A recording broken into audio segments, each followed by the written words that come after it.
This channel's content is strictly for educational and informational purpose and does not endorse or promote any form of violence, harm, illegal activities, self-injuries, and communal disharmony.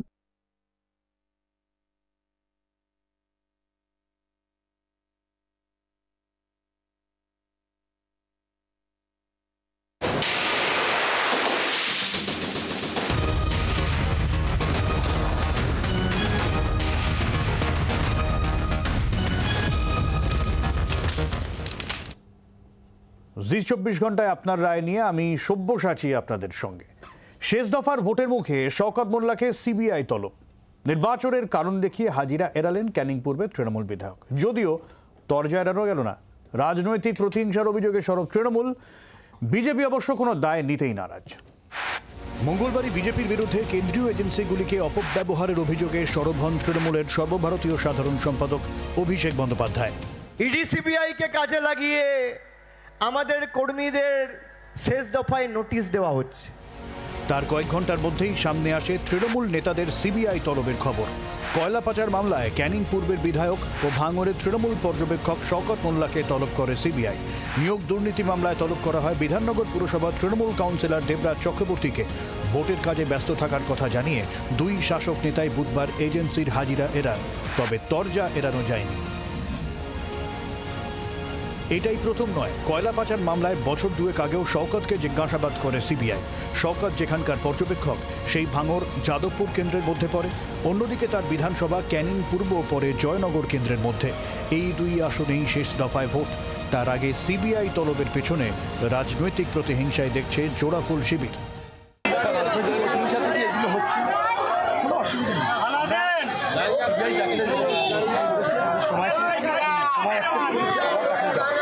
এদিন বারুইপুরের সভা থেকে শওকতকে পাশে দাঁড় করিয়ে কেন্দ্রীয় এজেন্সিগুলিকে নিশানা করেন তৃণমূল নেত্রী মমতা বন্দ্যোপাধ্যায়। আক্রমণ করেন কেন্দ্রের শাসক দল বিজেপিকেও।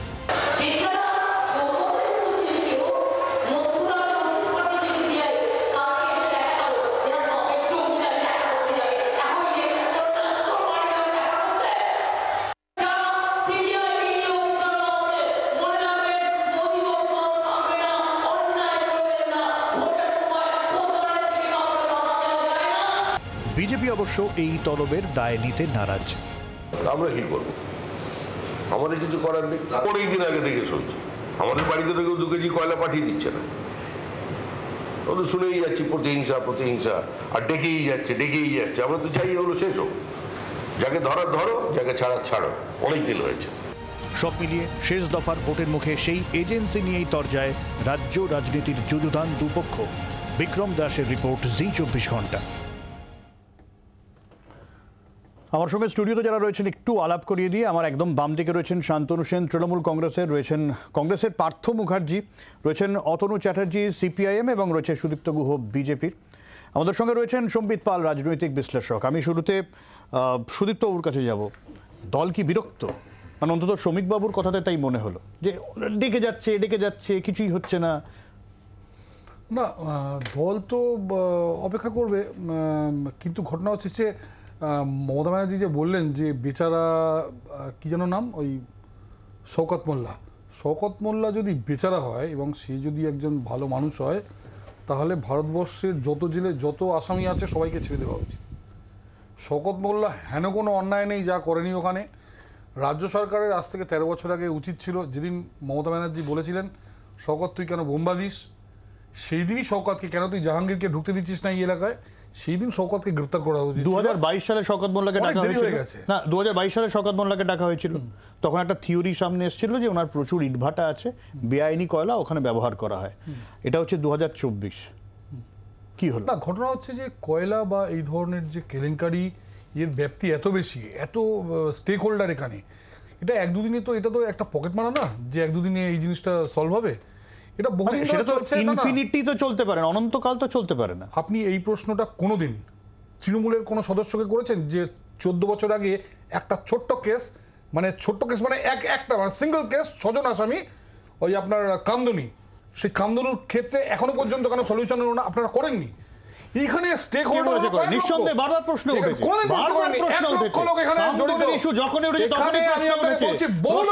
উঠেছে তৃণমূলের ভূমিকা। বহু লোক এখানে জড়িত, এখানে বহু লোক জড়িত। এখানে 1-2 দিনে এই কেস সলভ হওয়ার নয়। এটা চলছে। আমি আপনাকে বলছি 30 জন জেলে আছে, আগে কোনোদিন দেখেছেন 30 জন জেলে থাকতে? 30 জন বড় বড় নেতা জেলে আছে, আগামী দিনে 300 জন জেলে থাকবে। আজকে প্রধানমন্ত্রী তার একটা সংকেত দিয়ে গেছেন। আপনাদের কোনো চিন্তা করতে হবে না, এরা জেলে যেরকম কেশো যেরকম জেলে কাটাচ্ছে, এদেরও সারা জীবন জেলে কাটাতে হবে। বাকি তাহলে অতনু যদি এরকম থেকে থাকে, যদি এরকম, মানে আমি শ্রমিকবাবুর বক্তব্যই শুনলাম যেখানে স্পষ্টত বিরক্তি রয়েছে, আর সুদীপ্তবাবু বললেন যে সময় লাগবে। কোথাও গিয়ে তাহলে তো একটা প্ল্যাটফর্ম তৈরি হয়েই যায় যে তাহলে এটা নিয়ে রাজনীতি চলছে, চাপের খেলা চলছে। বিজেপি মুখপাত্রর কথা থেকে শুরু করি, সব্যসাচী প্রধানমন্ত্রী, আর আমি একটু ধরিয়ে দিই, এটা কিন্তু কংগ্রেস আমলে একই অভিযোগ করতো। প্রধানমন্ত্রীর সংকেত, আমি বলবো সংকেত শ্রমিক ভট্টাচার্য দিয়েছেন, ধরার হলে ধরো, যাকে ধরার ধরো, যাকে ছাড়ার ছাড়ো। এর থেকে খুব পরিষ্কার সংকেত। আচ্ছা, আচ্ছা, হ্যাঁ, সংকেতটা খুব পরিষ্কার, কাকে ধরতে হবে, কাকে ছাড়তে হবে। ওই কালীঘাটের কাকু বলেছিল আমার সাহেবকে কেউ ছুতে পারবে না, কাকুর কণ্ঠস্বর তারপরে হচ্ছে কোথায় চলে গেল, খাটের তলা থেকে টাকা বেরোলো, সব হচ্ছে উদাও হয়ে গেল। কয়লাকাণ্ডে, এটা আপনি সেটিং ইন্টারপ্রিটেশন বলছেন। কয়লাকাণ্ডে তো এই ভাইপোও ডাক পেয়েছিল, বউ বাচ্চা নিয়ে মিডিয়ার সামনে ডাক দিয়ে, মানে একদম মিডিয়ার সামনে বাইট দিয়ে একটা বিশাল একটা সেন্টিমেন্টাল হাওয়া তৈরি করার চেষ্টা করলো। সারা দেশ জুড়ে রব রব, এই বুঝি সিবিআই, একদম সিবিআই বুঝি তৃণমূলের জম। তারপরে আমরা কি দেখলাম, বলে সুদীপ দাদা আমি বলিনি, এগুলো প্রথম থেকেই করবেন না, শেষের দিয়ে করবেন এগুলো। তারপরে আমরা কি দেখলাম, চার্জশিট যখন বেরোলো, অদ্ভুতভাবে 3 বার ডাক পাওয়া একটা লোক, তার নাম চার্জশিটে কোথাও নেই। এ তো সেটিং তো পরিষ্কার তত্ত্ব। কয়লাকাণ্ডে ডাক পেয়েছিল কেউ নেই, আজকে আরেকজনকে দেবরাজ, এই লোকটা তৃণমূলের কাউন্সিলরের ভাতা মনে হয় 10,000 টাকা সামথিং, সপরিবারে ফুটবলে ওয়ার্ল্ড কাপ দেখতে 1.5 মাস ধরে বিদেশে ঘুরেছিল। তাহলে এদের হচ্ছে আয় বহির্ভূত, হিসাব বহির্ভূত টাকা, এর টাকার হিসাব নিতে হবে না। আসলে খুব পরিষ্কার, ওই যে শওকত বলেছে না 4 জুনের পরে যাব, আসলে দেখতে হবে সব্যসাচী কোথায় যায়। 4 জুনের পরে সিবিআই দপ্তরে যাবে নাকি বিজেপি দপ্তরে যাবে? হ্যাঁ, এখানে দেখুন, প্রথম কথা হচ্ছে যে 2022 জুন মাসে দেখেছিল, তারপর 2 বছর।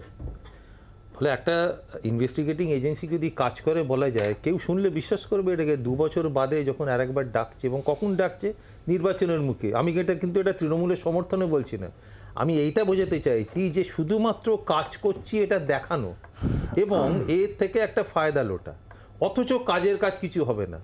আমরা বলছি না, বা আজকে যে বিরক্তি প্রকাশ করলেন যে বিজেপির যিনি শ্রমিকবাবু, কলকাতা হাইকোর্টের মহামান্য বিচারকরা পর্যন্ত বিরক্তি প্রকাশ করছে, তারা তো স্পষ্ট বলছে। অতনু কিন্তু এটাকে বিরক্তি হিসেবে দেখতে রাজি না, অতনু কিন্তু অন্য একটা ন্যারেটিভ তৈরি করলো। না, আমি বিরক্তি, মানে আপনি বিরক্তি শব্দটা ব্যবহার করলেন, আমি সেটা আমার ইন্টারপ্রিটেশন। না না, বিরক্তিটা কারণ সিবিআইডি নোটিশ পাওয়া তো আসলে ফ্রেন্ড রিকোয়েস্ট। এক মিনিট, বিরক্তির কারণ হচ্ছে যে যেহেতু কাজটা হচ্ছে না, এটা বিরক্তি, সেই সঙ্গে একটা আর্তনাদও বলা যায়।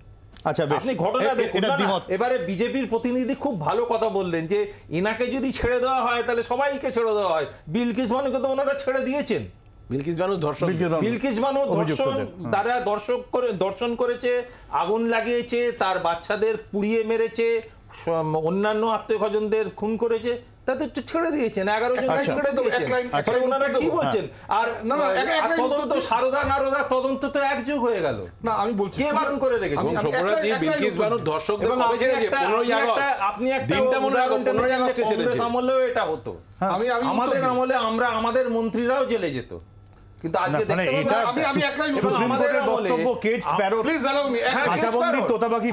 সুপ্রিম কোর্টের বলার সাহস নেই কেচ প্যারটটা। আমি বলতে পারি আমাদের মন্ত্রীরা জেলে ছিল, উচ্চ আধিকারিকরা জেলে ছিল, তারপরে কিছুই প্রমাণ হয়নি। আমাদের সময় অন্তত শতকরা 40% আমাদের মানুষ জেলে গেছে। আজকে কেন? দাদা, আমি এক লাইন উত্তর দিই। আমাদের আরো 2 জনকে জেলে ঢোকানোর কথা ছিল, যাদের আমরা জেলে ঢোকাতে হয়তো ব্যর্থ হয়েছি। একটা হলো ন্যাশনাল হেরাল্ড প্রেসে রাহুল গান্ধী, আর দ্বিতীয় হলো পিনারাই বিজয়ন সোনাচুরির কেসে। আচ্ছা, ঠিক আছে, ছড়িয়ে যাচ্ছে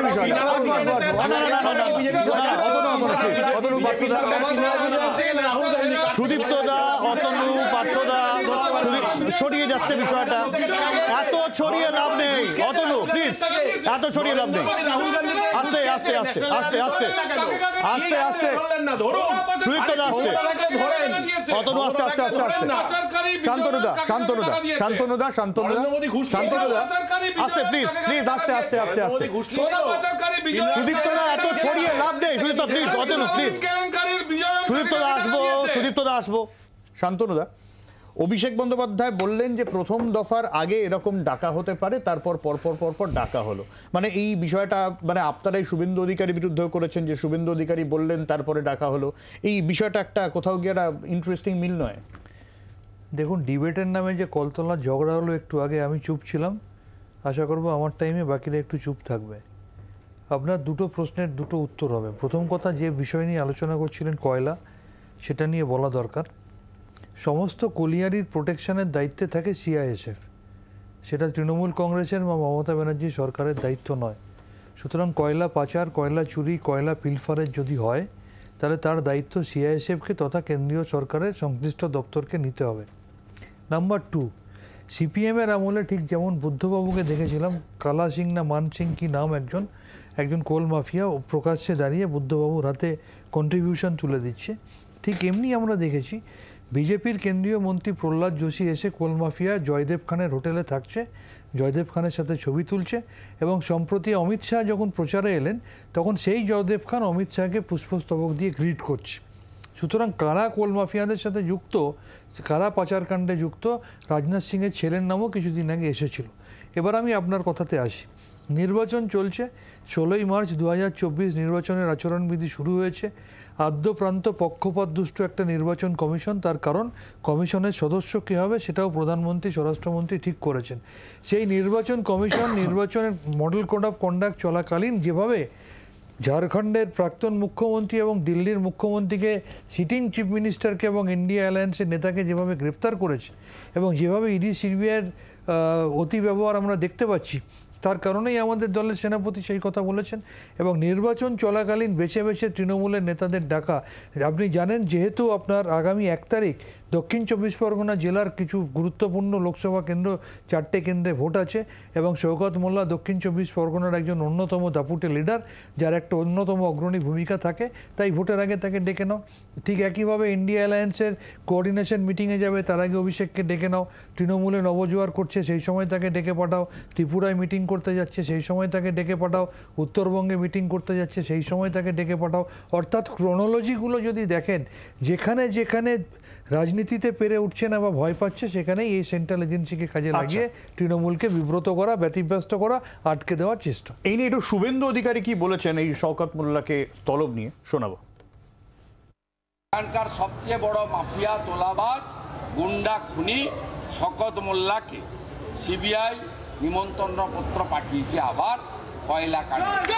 তিনি জানিয়েছেন যে তিনি ভোটের কাজে ব্যস্ত। আমি সিবিআইয়ের কাছে আবেদন করব যে আপনারা যাকে বারে বারে ডাকেন, তিনি সিবিআইয়ের মতো অর্গানাইজেশনকে বুড়ো আঙুল দেখাচ্ছেন।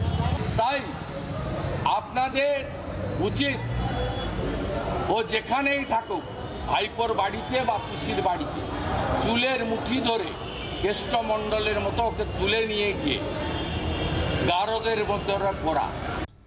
আমি সম্বিত বাবুর কাছে আসবো। সম্বিত বাবু, আমি প্রথমে যে প্রশ্ন দিয়ে শুরু করেছিলাম শ্রমিক ভট্টাচার্যের যে বক্তব্য দিয়ে, আমার যেটা মনে হয়েছে অদনু যদিও একটু আলাদা ন্যারেটিভ, যে কোথাও কি একটা আক্ষেপ রয়েছে।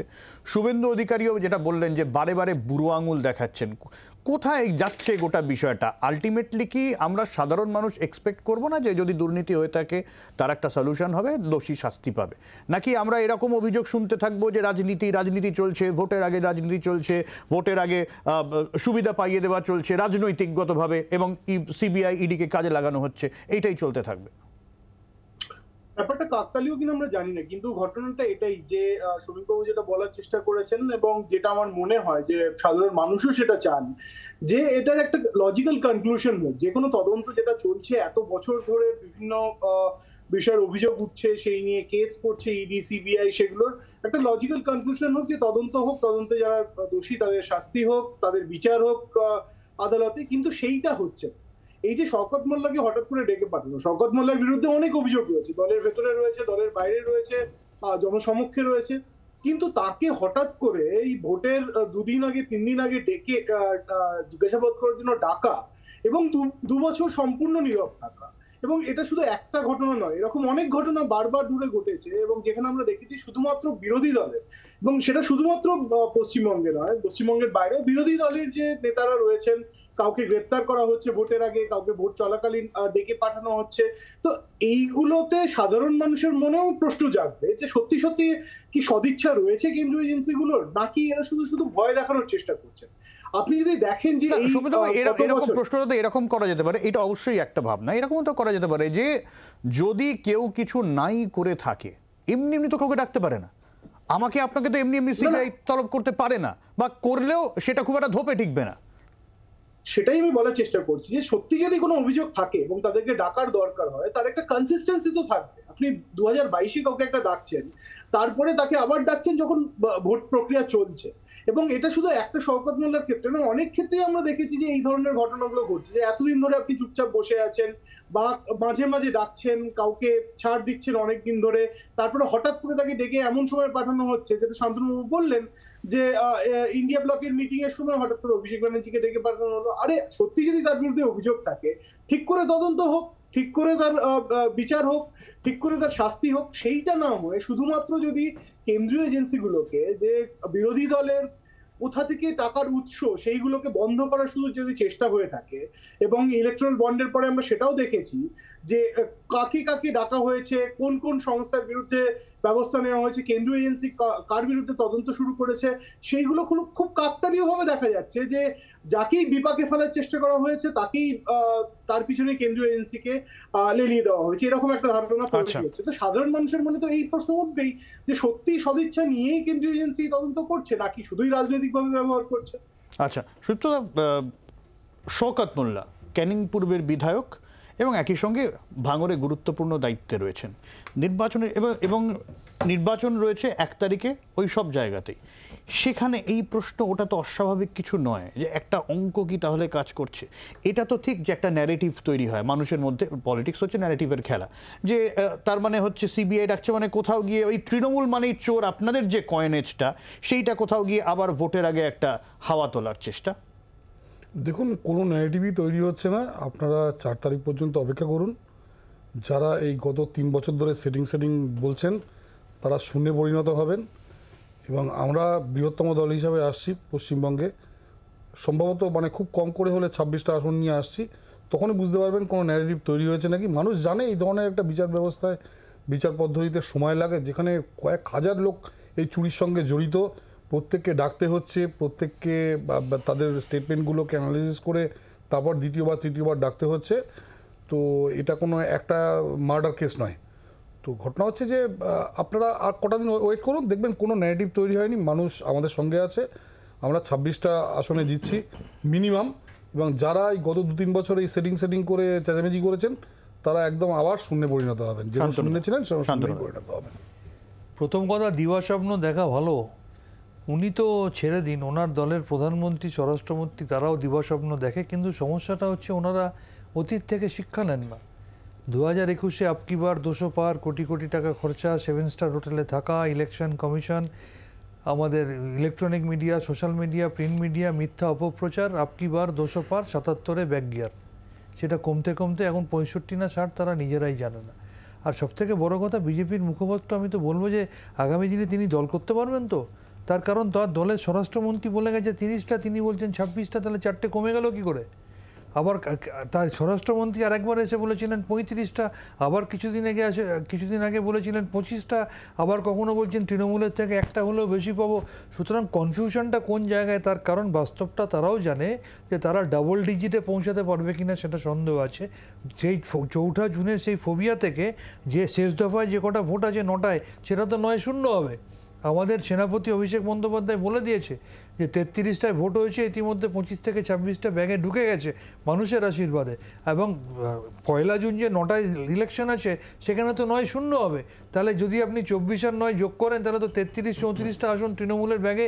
যদি কনফিডেন্সই থাকে তাহলে কাকে তলব করলো না করলো তৃণমূল কিছু যায় আসার কথা নয়, মানে এতে এর কোনো যায় আসে না, প্রভাব পড়বে না। কিন্তু তাদের রাজনৈতিক প্রতিহিংসা পরায়ণতাটা মানুষের সামনে আমরা দেখিয়ে দিচ্ছি যে রাজনীতিতে পেরে না উঠে কেন্দ্রীয় এজেন্সির ব্যবহার, পয়সার অপব্যবহার, ভয় দেখানো, অপারেশন লোটাস করা, এর মধ্যে দিয়ে এরা ক্ষমতা কুক্ষিগত। একটা বিষয় আমার একটু বুঝতে সমস্যা, যে রাজনৈতিক প্রতিহিংসা, কেন্দ্রীয় এজেন্সি ভয় দেখানো, কেউ যদি কিছু নাই করে থাকে ভয় কি?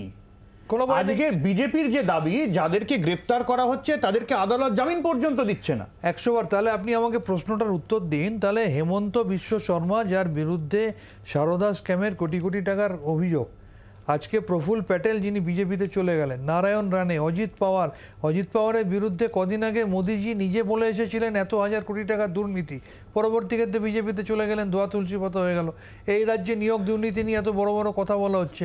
প্রসন্ন রায় যিনি মিডলম্যান, তার বাড়িতে দিলীপবাবুর কোটি টাকার প্রপার্টির দলিল পাওয়া গেল, তার কেশাগ্র কেন স্পর্শ করা হচ্ছে না? তাহলে যদি ইম্পার্শিয়াল হবে ইডি সিবিআই, তাহলে তাদের বিরুদ্ধে সমানভাবে তদন্ত করুক।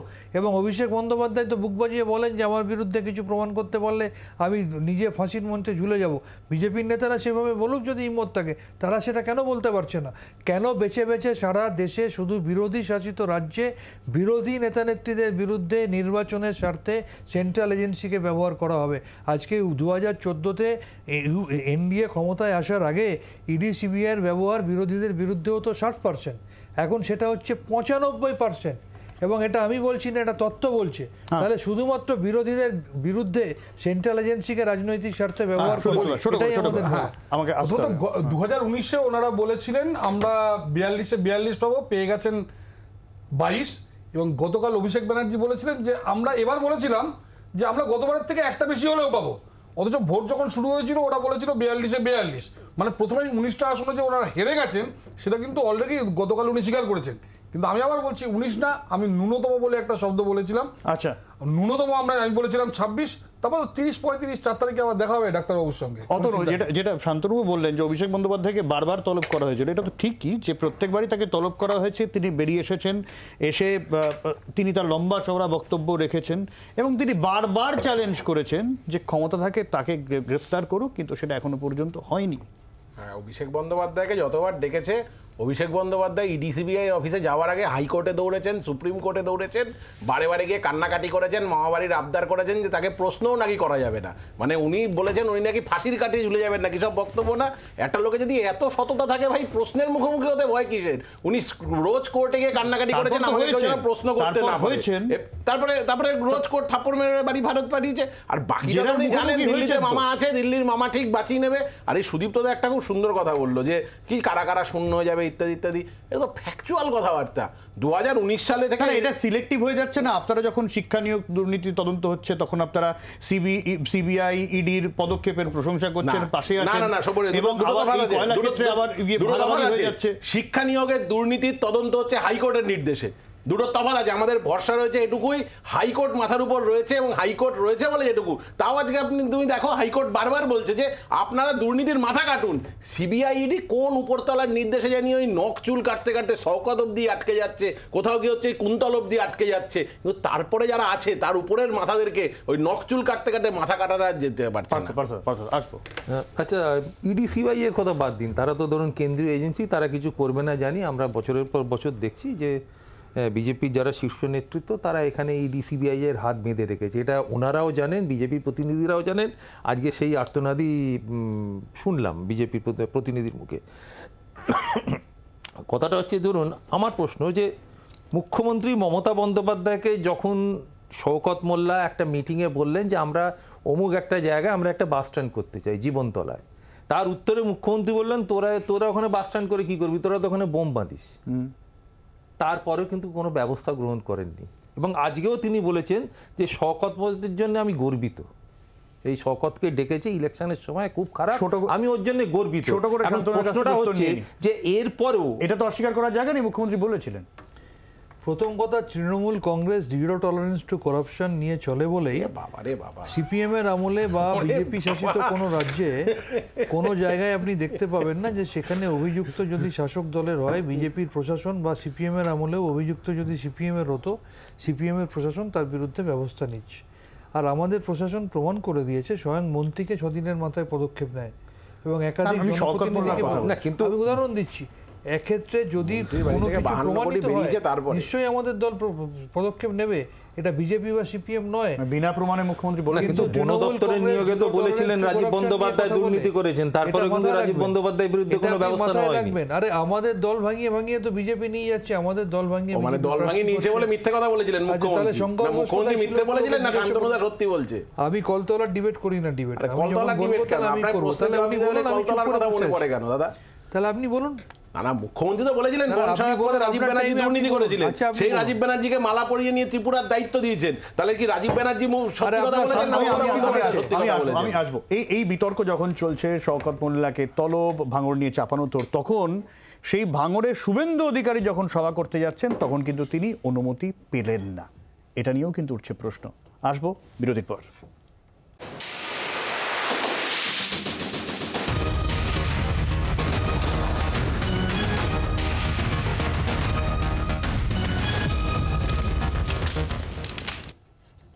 আর এই মুহূর্তে যে খবর আসছে, সিএ এর আওতায় এবার বাংলায় নাগরিকত্ব, বাংলা থেকে আবেদনকারীদের দেওয়া হলো নাগরিকত্ব।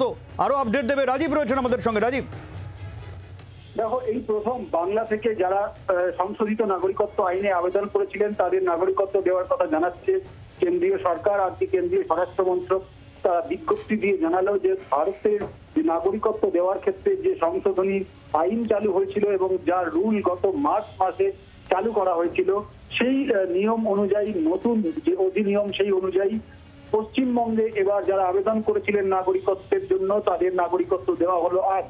তবে সংখ্যা কত বা কতজন আবেদনকারী সেই তথ্য কেন্দ্রীয় স্বরাষ্ট্র মন্ত্রক জানায়নি। তবে পশ্চিমবঙ্গে এই প্রথম নতুন নাগরিকত্ব আইনে, সংশোধিত নাগরিকত্ব আইন অনুযায়ী, তার নতুন বিধি অনুযায়ী আবেদনকারীদের এক দল আবেদনকারীকে আজকে নাগরিকত্ব দেওয়া হয়েছে বলে কেন্দ্রীয় সরকার জানাচ্ছে। অত্যন্ত বড় খবর আমরা জানি, কারণ নির্বাচনের ৭ম পর্ব এখনো বাকি রয়েছে।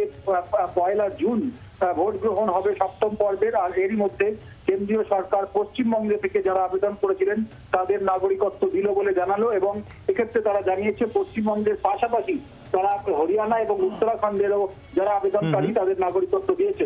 সুপ্রসেনী, তোমার মনে থাকবে যে এর আগে 15ই মে প্রথম নাগরিকত্ব দেওয়া হয় নতুন সংশোধিত নাগরিকত্ব আইন অনুযায়ী, এবং দিল্লিতে তারা কিন্তু নাগরিকত্ব দেওয়া হয়েছিল 14 জনকে, এবং তারপরেই জানা যাচ্ছে যে আরো কয়েকজনকে নাগরিকত্ব দেওয়া হয়েছিল। এবার কিন্তু পশ্চিমবঙ্গের নাম এলো এবং পশ্চিমবঙ্গে নাগরিকত্ব দেওয়া হয়েছে বলে কেন্দ্রীয় সরকার তাদের বিজ্ঞপ্তিতে জানিয়ে দিল। অনেক ধন্যবাদ রাজীব। খবরটা এলো যখন আমি একটু সবার কাছ থেকে ছোট ছোট রিয়াকশন নিতে যাবো, খুব সংক্ষেপে। শান্তনুবাবু, মুখ্যমন্ত্রী তো বলেছিলেন যে সিএ বাংলায় লাগু করতে দেবেন না, এবার কি হবে? দেখুন, আমি আবার বলছি যে 5 বছর আগে গায়ের জোরে বুলডোজ করে পার্লামেন্টে বিল পাস করে 5 বছরে রুল ফ্রেম করতে পারেনি, 9বার এক্সটেনশন চেয়েছে, আর আজকে নির্বাচনের আগে চটকদারি রাজনীতি করছে। আমার প্রথম প্রশ্ন, ভারতবর্ষের সংবিধানের কোন ধারা ধর্মের ভিত্তিতে নাগরিকত্ব দেওয়ার কথা বলে? আমার দ্বিতীয় প্রশ্ন, যারা অ্যাপ্লিকেশন করবে প্রপার ডকুমেন্ট দিতে পারবে না, তাহলে তাদের ভবিষ্যৎ কী হবে? এবং আমার তৃতীয় প্রশ্ন, যদি এটা এতটাই বৈধ এবং স্বচ্ছ হয়, তাহলে বিজেপির মন্ত্রী শান্তনু ঠাকুর যিনি এত আস্ফালন করছিলেন, তাহলে তিনি নিজে কেন অ্যাপ্লিকেশন করলেন না? আমাদের স্ট্যান্ড অত্যন্ত ক্লিয়ার। আমরা আবার নতুন করে যারা ভোটার কার্ড, আধার কার্ড দিয়ে ভোট দেয়, এই দেশে দীর্ঘদিন থাকে, নতুন করে তারা আবার আবেদন করবে, নাগরিক হবে, এটা আমরা মানি না। আমাদের দল একমাত্র বলেছে যদি নিঃশর্ত নাগরিকত্ব দেয় তাহলে সেক্ষেত্রে আলাদা কথা, তা না হলে আমরা এর বিরোধিতা করেছি, ভবিষ্যতে। খুব ছোট করে সবার কাছে ভর্তদা। হ্যাঁ, দেখুন, কথাটা হচ্ছে যে এখানে অভিষেক বন্দ্যোপাধ্যায় তো আগেই বলে দিয়েছিলেন যে এনআরসি যদি না আনে তাহলে তারা সিএকে মানে একবারে সর্বতভাবে সমর্থন করবেন। ফলে এখানে আমার মনে হয় না তৃণমূল কংগ্রেসের এই মুহূর্তে আলাদা করে এর বিরুদ্ধে এত বিরোধিতার কোনো কারণ থাকতে পারে। আর যখন এটি আইন হিসেবে যখন আসার কথা ছিল, সেখানে কিন্তু তারা সবাই মিলে এর বিরুদ্ধে ভোট দেননি, তাদের অনেকেই ভোটদানে বিরত ছিলেন।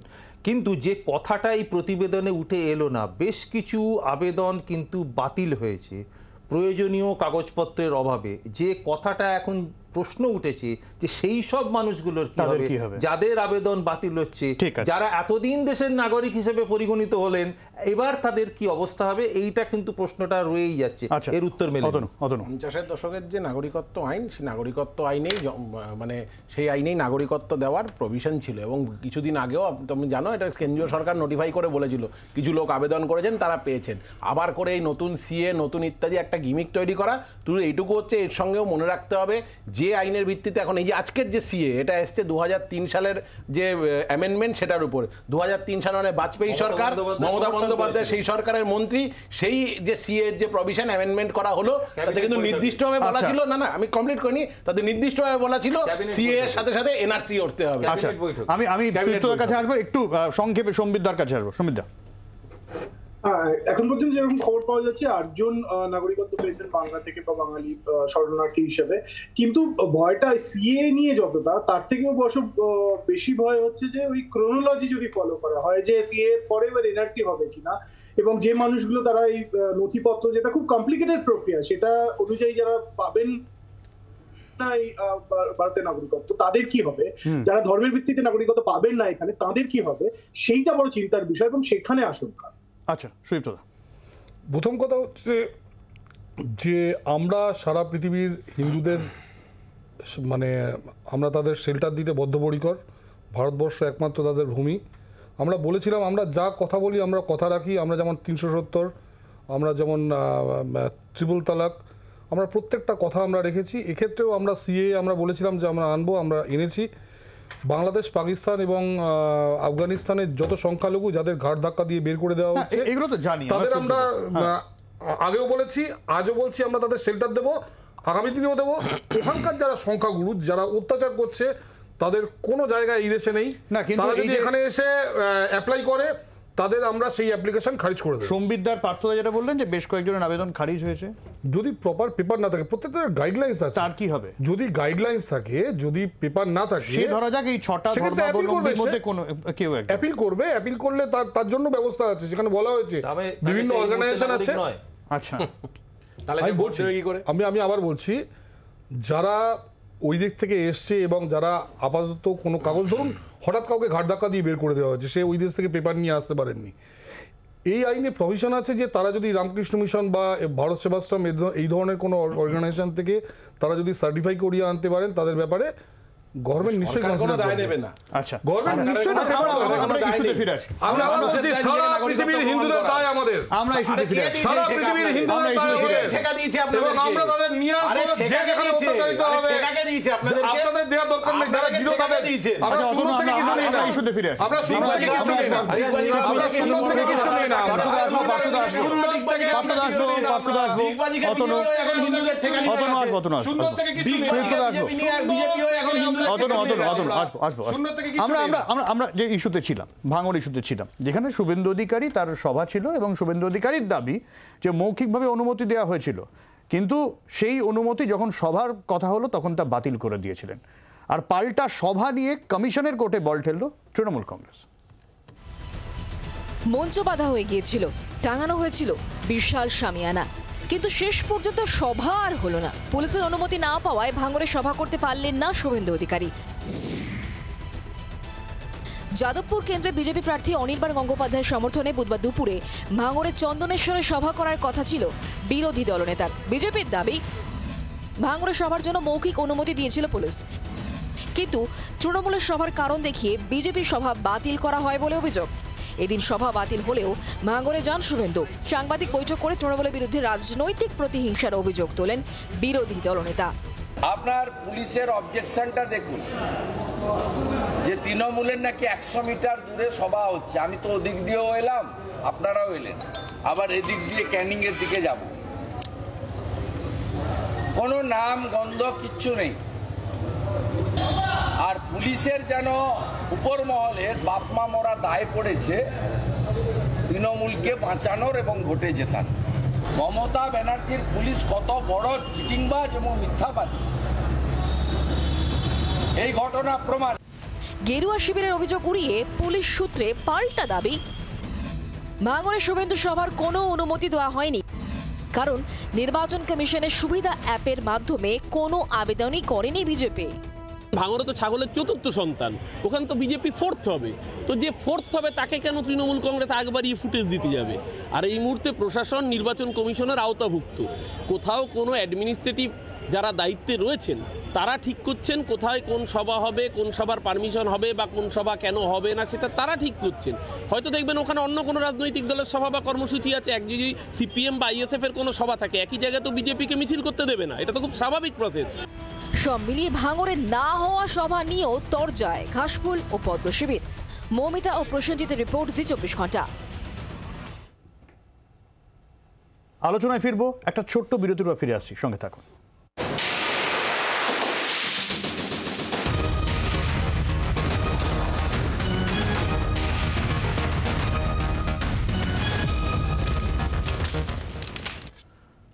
বিরতির আগে যে কথা বলছিলাম সুদীপ্তদা, ভাঙড়ে সভা বাতিল, শুভেন্দু অধিকারী পুলিশ প্রশাসনের বিরুদ্ধে সুর চড়ালেন, কিন্তু এটা তো ঠিক সবই এখন নির্বাচন কমিশনের আওতায় না, মানে অন্তত তৃণমূল যে যুক্তিটা দিচ্ছে এইটা প্রাইমারিলি এই অ্যাপ্রুভালটা দেয় স্টেট যে অ্যাডমিনিস্ট্রেশন আছে তারা, এবং বহু জায়গায় আপনারা দেখছেন আমরা বহু জায়গায় যাচ্ছি, আমাদের এইটা দেওয়া হচ্ছে না। কিন্তু এর থেকে একটা যে বড় ঘটনা যেটা ঘটছে সেটা হলো ডায়মন্ড হারবারের বিভিন্ন জায়গায় আমরা নির্বাচন কমিশনকে জানিয়েছি গতকাল থেকে ওরা বিভিন্ন ভোটারদের মানে কয়েক হাজার ভোটারের ওরা ভোটার কার্ড নিয়ে নিচ্ছে এবং বলছে কালকে তোমরা ঘর থেকে বেরোবে না। এটা ফলতায়, তারপর বিষ্ণুপুর, এই বিভিন্ন জায়গায় এরা কয়েক হাজার লোকের এরা নিয়ে নিয়েছে। আমরা নির্বাচন কমিশনকে জানিয়েছি এবং পুলিশ এই ব্যাপারে কোনো রকম সহযোগিতা আমাদের করছে না। ঘটনা হচ্ছে এইরকম ছোটোখাটো একটা দুটো পারমিশন না দিলে আমাদের কেউ যায় আসে না, কারণ যেভাবে মানুষের ঢল আসছে একটা মিটিং আমরা করলাম না করলে আমরা বিষয়টা হচ্ছে আপনি বলছেন আপনারা একের পর এক অভিযোগ করছেন, পুলিশ পদক্ষেপ করছে না, বেশ কিছু সভা বাতিল করা হচ্ছে, পুলিশ পদক্ষেপ করছে না, নির্বাচন কমিশনে জানাচ্ছেন, তার মানে নির্বাচন কমিশনে পদক্ষেপ করছে না, নির্বাচন কমিশন করছে না। তো আমি বলছি তো নির্বাচন কমিশন আমরা গতকাল থেকে এবং পরশু থেকে আমরা জানাচ্ছি, এটা বেশ কয়েকটা কমিশনের ভূমিকা নিয়ে আপনারা প্রশ্ন তুলছি তো এই কমিশন ডায়মন্ড হারবারের ব্যাপারে এখনো কোনো অ্যাকশন নেই। শান্তনু, প্রথমত আমি যেটা বলবো, যেটা জানা গেল যে নির্বাচন কমিশনের নিয়ন্ত্রণাধীন এই মুহূর্তে সুবিধা অ্যাপে অ্যাপ্লিকেশন করতে হয়, অ্যাপ্লিকেশন করা হয়নি। অ্যাপ্লিকেশন করা না হলে মিটিংয়ের পারমিশন পাবে কোত্থেকে? তা নির্বাচন কমিশনের বিজেপির দাবি মৌখিকভাবে বলা হয়েছিল, মৌখিকের কোনো কথা হয়? নির্বাচন কমিশনের আচরণবিধি চলাকালীন স্বয়ং রাষ্ট্রপতিও যদি কিছু করতে হয়, প্রধানমন্ত্রীকেও যদি করতে হয়, সেই সুবিধা অ্যাপে অ্যাপ্লিকেশনের মধ্যে দিয়ে করতে হয়, নাম্বার 1। নাম্বার 2 বলছে অনেক জায়গায় নাকি ওনাদের সভা করতে দেওয়া হচ্ছে না। স্বয়ং ভারতবর্ষের প্রধানমন্ত্রী রেকর্ড করে দিলেন 18 বার না 20 বার শুধু একটা নির্বাচনকে কেন্দ্র করে এই বাংলায় তিনি সভা করলেন। একবার আসছেন, 3 বার 4 বার করে রাত্রিবেলা কখনো রাজভবনে কখনো কলাইকুণ্ডায় থাকছেন। এই পর্যন্ত 18 থেকে 20টা সভা শুধু মুখ প্রধানমন্ত্রী করেছেন। শান্তনুদা, এটা কেন ইন্টারেস্টিং হয়ে যাচ্ছে, যখন শওকত মোল্লাকে যখন তলব করা হলো তারপরে যখন সভা করতে দেওয়া হচ্ছে বিষয়টা তখন বিষয়টা অন্যরকম মাত্রা চলে যাচ্ছে। বিজেপি যখন ডায়মন্ড হারবার নিয়ে কথা বলে তখন ঘোরাতেও আসে, কেন জানেন? তার কারণ হচ্ছে 10ই মার্চ জনগর্জন সভায় তৃণমূলের প্রার্থী ঘোষণা হওয়ার পর ডায়মন্ড হারবারের প্রার্থী খোঁজার জন্য তারা দূরবীন দিয়ে সারা বাংলা খুঁজে বেড়ালো, সারা ভারতবর্ষ খুঁজে বেড়ালো, না পেয়ে শেষ মুহূর্তে একজনকে দাঁড় করালো যে 2014 সালেই অভিষেক ব্যানার্জির কাছে হেরে তৃতীয় হয়েছিল, এবারে 5 লাখ ভোটে হারবে। সুতরাং ডায়মন্ড হারবারের কাছে অভিষেক বন্দ্যোপাধ্যায় ফোবিয়া তাদেরকে এমনভাবে গ্রাস করেছে, আজকে অভিষেক বন্দ্যোপাধ্যায় ভোটার কার্ড নিয়ে ভোট করার দরকার হয় না। অভিষেক বন্দ্যোপাধ্যায় ডায়মন্ড হারবারে পা রাখলে সেখানে জনপ্লাবন হয়। ওনাদের ক্যান্ডিডেট 2024-এর লোকসভা নির্বাচনে 5 লক্ষ ভোটে হারবেন, সেটা ক্যান্ডিডেট নিজেও খুব ভালো মতো জানেন। সুতরাং এইসব মিথ্যাচার করবেন না। দেখুন, বোম্বেতে রাজ ঠাকারে যখন এই বিহারিদের মারতেন টারতেন না, তারপরে যখন সাংবাদিকরা তাকে জিজ্ঞেস করতেন যে এটা কীরকম হলো, বলে আমায় জিজ্ঞেস করছেন কেন? প্রশাসন ছিল, প্রশাসনে আটকানোর কথা, তাদের জিজ্ঞেস করুন কে কী করলো না করলো। তো এখানে ওই তৃণমূলের এই বক্তব্যটা খুব বেশ মজা, যে যখনই যা কিছু হয় প্রশাসন তো এখন নির্বাচন কমিশনের আন্ডারে। হ্যাঁ, সার্বিকভাবে নির্বাচন কমিশনের আন্ডারে। আপনার মনে হয় কোনোভাবে যে এই যে শওকত মোল্লার একটা রিয়াকশন এটা হলেও হতে পারে? না, দেখুন, আসল কথা হচ্ছে যেটা আমাদের তৃণমূলের প্রতিনিধি বললেন যে বিজেপির প্রার্থীটা আলটিমেটলি কেড়ে দেয়, যে পর্বতের মুশিক প্রসব বলে যে একটা কথা আছে, অর্থাৎ বিজেপি ডায়মন্ড হারবারটাকে ওই যে বললাম সেটিং, ঠিক যেমন ইডি সিবিআই এর ক্ষেত্রেও যেমন হয়েছে, ঠিক এই নির্বাচন কমিশন পশ্চিমবঙ্গের ক্ষেত্রেও এই ডায়মন্ড হারবারের ক্ষেত্রেও ব্যাপারটা যাদবপুর একই করবেন না। কেননা যতদিন না তাদের বিশ্বাস হবে যে স্থানীয় বিজেপি নেতৃত্ব দিতে পারবে, ততদিন তারা এই পদ্ধতিতেই চলবে। আপনি বলছেন ডায়মন্ড হারবার যাদবপুর সেটিং হয়ে গেছে? আচ্ছা, অতন, আমি দুজন যা বললেন, তৃণমূলের থেকে শান্তনুদা, বিজেপি সুদীপ্তদা, দুজনের সঙ্গে কিছুটা সহমত। শান্তনুদা যেটা বললেন এটা সঠিক, ইলেকশন কমিশনের একটা প্রসিডিং সুবিধা অ্যাপ বলে একটা অ্যাপ আছে, যে কোনো সবার নির্দিষ্ট সময় আগে 48 ঘন্টা না 72 ঘন্টা একটা টাইম ফিক্স, এটা পোর্টালে তার মধ্যে হচ্ছে এটা অ্যাপ্লাই করতে হয়, এবং তাই অ্যাপ্লাইতে হচ্ছে যদি সে ক্যান্সেল হয় দ্বিতীয় যে অ্যাপ্লিকেশন আছে তাকে দেওয়া হয়, এরকম টাইম সেট আপ থাকে যে কখনকে করলো। নর্মালি ওইভাবে অ্যাপ্লিকেশনটা করলে সবার সমস্ত সভাগুলো পারমিশন পেতে খুব একটা অসুবিধা হয় না। যদি কেউ মিস করে যায় বা টাইমলি না করে, বা যদি কারোর আত্মবিশ্বাস না থাকে যে অমুকে আসছে সবাই লোক আসবে কিনা, তারা না করলো পরে মনে হলো করবো, এটা একটা আলাদা। আর সুদীপ্তদার সঙ্গে আমি একটা কথা সহমত, এই যে বললো না যে পারমিশন না দিলে কিছু আসা যায় না, সত্যি আসা যায় না। ভাঙড় আর বিজেপি দুজন কেউ কারোর সিলেবাসে নেই। ভাঙড়ে বিজেপির কোনো অস্তিত্ব নেই, বিজেপিতে ভাঙড়ের ভাঙড় একদম সিলেবাসের বাইরে। যাদবপুর লোকসভা আমি একদম স্পেসিফিক ভাবে বলছি, এই যে লোকটাকে ক্যান্ডিডেট করেছে অনির্বাণ গাঙ্গুলি, এই ভদ্রলোক মনে হয় বোলপুর না বর্ধমান কোথায় একটা 21-এর ভোটে জিতেছিল, বোলপুরে দাঁড়িয়েছিল, দাঁড়িয়েছিল বোলপুরে। উনি হারলেন দুপুরবেলা বা 2-4 মধ্যে রেজাল্ট হয়ে গেল যে উনি হেরেছেন। 4টে না 5টার সময় ফ্লাইট ধরে সেই যে দিল্লি চলে গেল, তারপরে অনুব্রতর লোকরা পিটিয়ে তৃণমূলের লোকে বিজেপির লোকের চামড়া তুলে দিল। এই লোকটা আবার যাদবপুরে দাঁড়িয়েছে, বিজেপির লোকরা জানে যে এই লোকটা পাশে থাকবে না, যাদবপুরে বিজেপির কেউ সময় খুব কম। সম্বিতদাকে দিয়ে শেষ করবো। সম্বিতদা, এটা যদি প্রশাসনিক সিদ্ধান্ত হয়ে থাকে সেখানে কিছু বলার নেই, যদি প্রশাসনিক গাফিলতি কোনো থাকে বা সুবিধা ঠিক সময় অ্যাপ্লাই করা হয়নি। কিন্তু এটাও ঠিক, যেটা একটা কালচার হয়ে গেছে যে বিরোধী দলকে সভা করতে না দেওয়া। বিভিন্ন সময় আমরা দেখেছি যে বিজেপিকে হাইকোর্টে যেতে হয়েছে, সেখান থেকে পারমিশন নিতে হয়েছে, সিপিএম কেও একই রকম কাজ করতে হয়েছে। আবার উল্টো দিকে এটাও দেখি যে টিএমসি যখন সভা করতে গেছে দিল্লিতে, তখন তাদেরকে অনুমতি দেওয়া হয়নি। তো এই কালচারটা খুব ভয়ঙ্কর একটা গণতন্ত্রে। এই কালচারটা শুধুমাত্র প্রশাসনিক কারণে যদি কোনো সভা করতে না দেওয়া হয়, আইন শৃঙ্খলার কারণে না দেওয়া হয়, সেটা অন্য কথা, কিন্তু বিরোধী দলকে সভা করতে না দেওয়ার এই প্রবণতা কিন্তু খুব ভয়। আমার একদমই সময় নেই, ভেরি সরি, আমার একদমই সময় নেই, আমাকে শেষ করতেই হবে। অন্তত আমরা আশা করব যাই হোক না কেন পরিস্থিতি, 1 তারিখের ভোট যাতে শান্তিপূর্ণ, এবং বিশেষ করে নজর থাকবে অবশ্যই ভাঙড়ের দিকে। ঝড় বৃষ্টির কথা রয়েছে, পূর্বাভাস রয়েছে, ঠান্ডা আবহাওয়ায় ভোট দিন, ঠান্ডা মাথায় প্রত্যেকে ভোট দিন, এই বলে শেষ করছি আপনার রায় এই পর্যন্তই। এরপরে দেখুন ক্রস ফায়ার মৌপিয়া নন্দীর সঙ্গে। বাংলার আওয়াজ, বাঙালির আবেগ, জি 24 ঘন্টা।